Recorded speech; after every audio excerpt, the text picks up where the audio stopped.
बुलढाणा जिल्ह्यातील शेगाव येथील पाल्धीवाल पेट्रोल पंपावर इंधन भरताना अचानक दुचाकीने पेट घेतल्याने एकच खळबळ उडाली।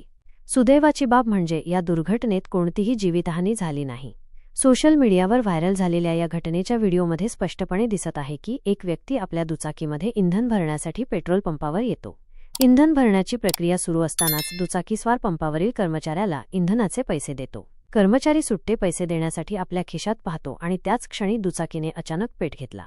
आगीचा लोळ आणि धूर पाहून दुचाकीस्वार चांगलाच घाबरतो आणि आपली दुचाकी तिथेच सोडून सुरक्षित ठिकाणी जातो।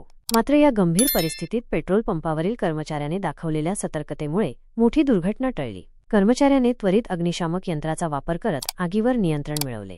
या घटनेमुळे पेट्रोल पंपावर उपस्थित असलेले इतर ग्राहक आणि कर्मचारी यांच्यामध्ये एक क्षण भीतीचे वातावरण निर्माण झाले होते। ही संपूर्ण थरारक घटना पेट्रोल पंपावर लावलेल्या सीसीटीव्ही कॅमेऱ्यात कैद झाली आहे।